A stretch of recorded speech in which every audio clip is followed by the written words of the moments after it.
Bonsoir à tous et bienvenue dans ce point de l'actualité. Ce samedi 6 mars, jour de vote pour les législatives, le président de la République au lycée Sainte-Marie de Cocody, Alassane Ouattara, y a effectué son devoir civique. Il s'est réjoui du bon déroulement du scrutin. Le reportage de Jérôme Kofi Abolin.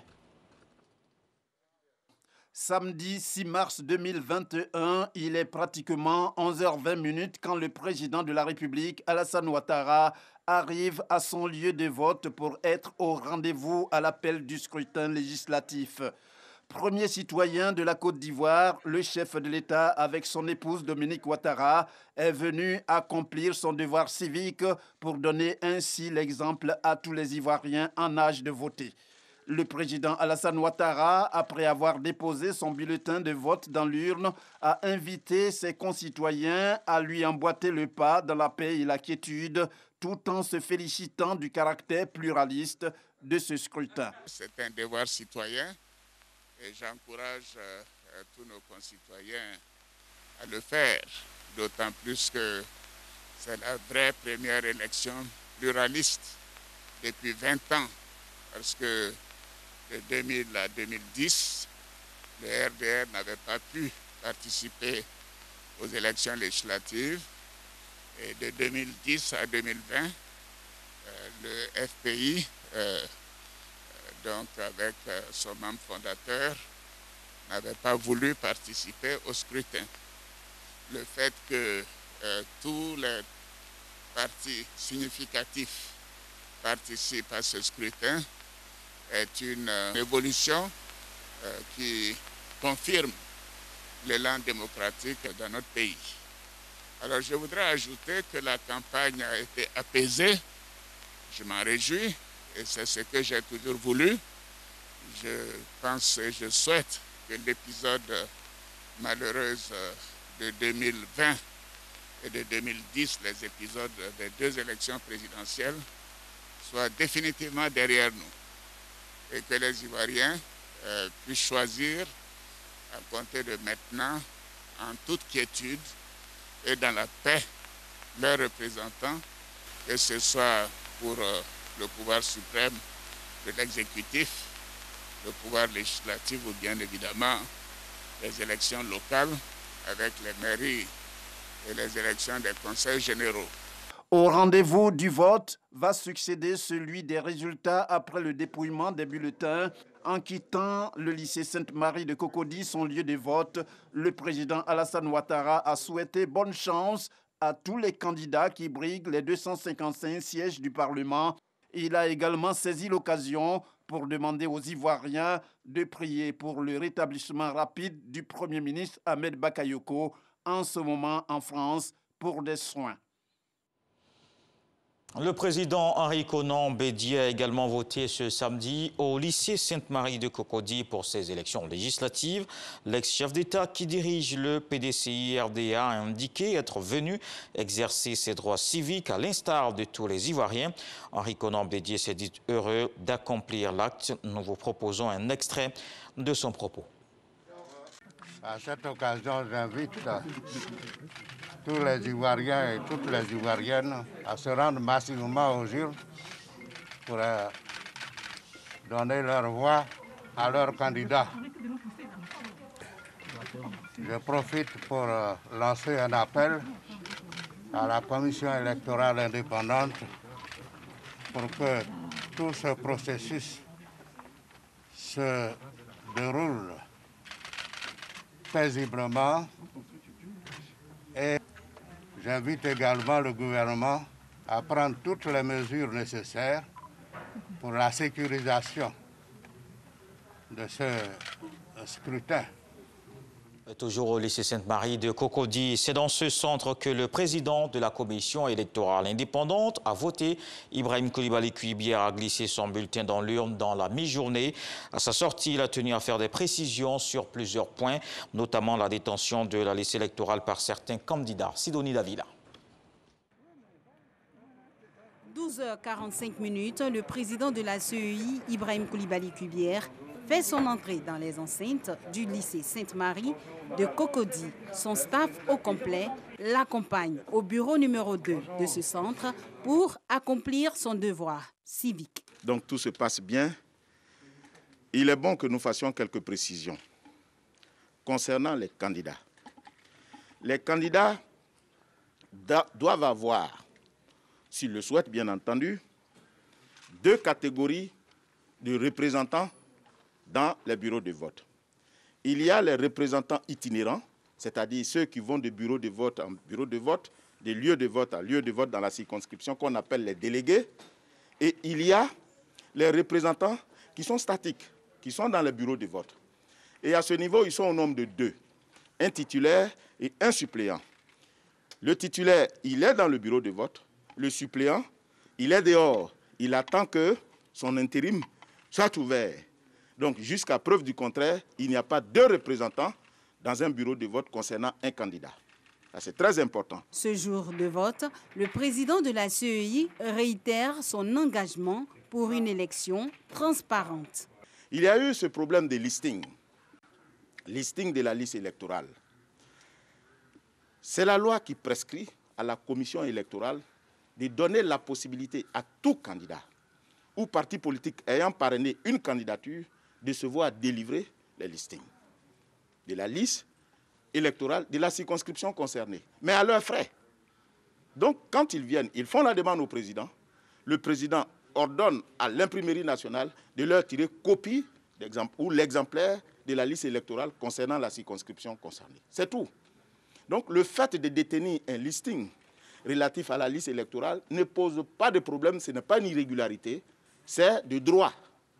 Tout citoyen, candidat ou parti politique a le droit d'avoir la liste électorale de la circonscription qui le concerne. Deuxièmement, il se trouve que dans certaines circonscriptions, certains candidats aient découvert qu'il y a 2 listes d'émargement. Mais les 2 listes d'émargement sont justifiées par les faits suivants. Le premier fait, c'est qu'il y a la liste d'émargement de la distribution de la carte d'électeur. Et il y a la liste d'émargement relative au vote. Donc le fait d'en trouver 2 dans un bureau de vote n'est pas irrégulier. Parce qu'on a ouvert la possibilité, comme la loi le prescrit, la possibilité de permettre à l'électeur qui n'a pas pu retirer sa carte d'électeur avant, de le faire le jour du vote. Mais ce faisant, il faut que nous tenions comptabilité de ce fait. Donc nous ouvrons une liste concernant la distribution des cartes, ce qui justifie la présence de cette liste d'émargement dans le bureau de vote.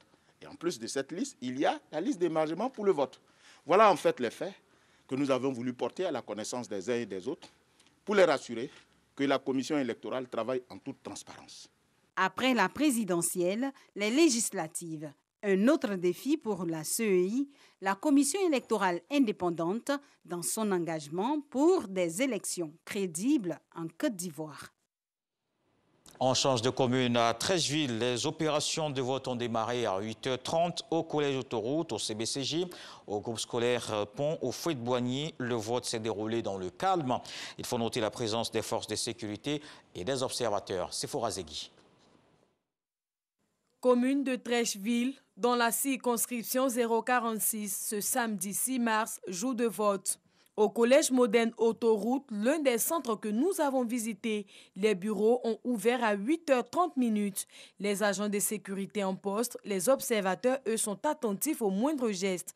Les agents de la CEI à la tâche. Et les représentants des partis politiques veillent au grain. Dans ce centre, aucun incident. Le vote se déroule dans le calme et la discipline. Bon, on était là déjà depuis 7 heures pour l'installation du matériel. On a commencé effectivement à 8h30. Bon, jusqu'à présent, tout va pour le mieux. Il n'y a pas de difficultés majeures. C'est dans cette ambiance bon enfant que les populations et même des autorités ont accompli leur devoir civique. Je suis arrivé, il m'a bien cueilli, j'ai bien voté, il n'y a pas de problème. En fait, ça bien se dérouler à Trècheville ici, comme partout d'ailleurs. Il est important pour notre démocratie que les citoyens manifestent leur choix, car c'est à l'Assemblée que tout se décide et il est important, essentiel, que cela soit participatif et que cela soit inclusif. Au groupe scolaire Pont-Fouet-de-Boigny et au collège CBCG, le constat est le même. Civisme et calme pour des élections apaisées. Parce qu'au premier bureau, mon nom n'y était pas. Je me suis fait accompagner par un jeune là, qui m'a accompagné au deuxième bureau. J'ai pu voter sans problème. Le bureau de vote a été ouvert depuis 8h30. D'incident, non. Il n'y a pas encore eu d'incident. Ce sont au total 59 886 électeurs qui sont appelés aux urnes dans la commune de Treichville. Le vote s'est aussi bien déroulé à Tékoubé. Retrouvons notre reporter Ayman Guivé qui était dans la commune. Dans la commune d'Atékoubé, 6 candidats sont en lice pour ces législatives et frappent donc à la porte de l'hémicycle.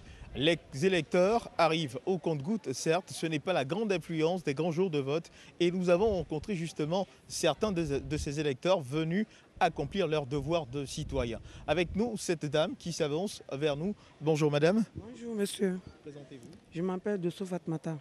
Alors vous êtes venu voter ce matin. Pourquoi c'est maintenant que vous venez? On était en train de faire la cuisine pour ceux qui sont dans la salle de vote. D'accord. Et là vous avez fini.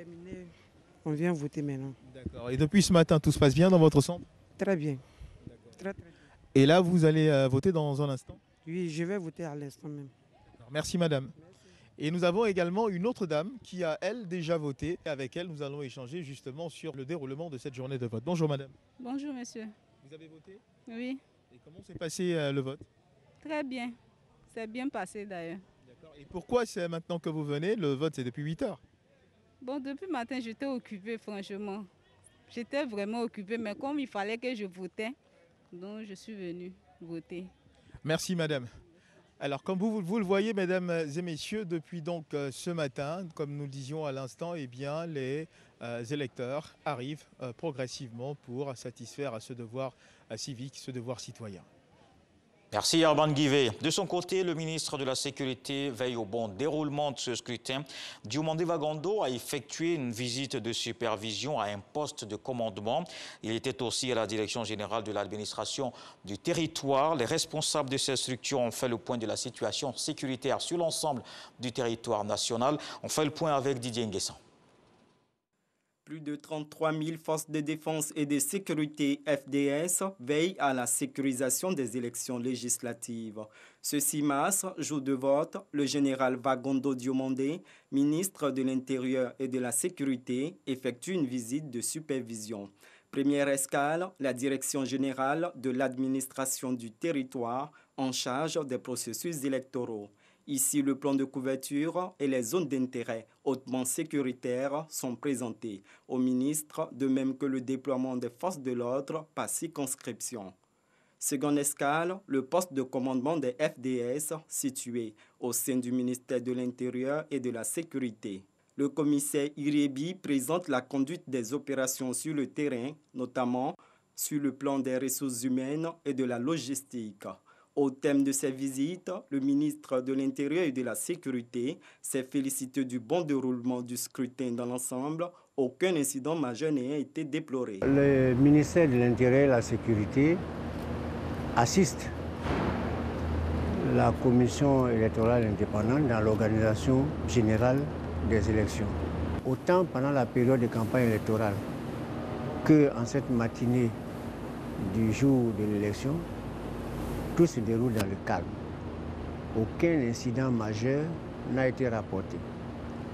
Je note aussi que l'ensemble des forces de sécurité dédiées à cette opération a été déployé dans toutes les zones. Les dispositions sécuritaires sont prises. Mais nous avons tous là une excellente occasion pour montrer au monde entier notre maturité politique. 7,5 millions d'électeurs sont appelés aux urnes pour élire 255 députés parmi plus de 1500 candidats. Et la population de Toumoudi disent non à la violence pendant les élections. Elles ont tourné la page des tristes événements de la dernière présidentielle en octobre 2020. La paix et la réconciliation désormais prônées dans la région du Bélier. La caravane est initiée par Serge Koléa et son équipe du Club des Amis de la Culture pour la paix. C'est la fin de ce point de l'actualité. Je vous donne rendez-vous à 20 h pour la grande édition.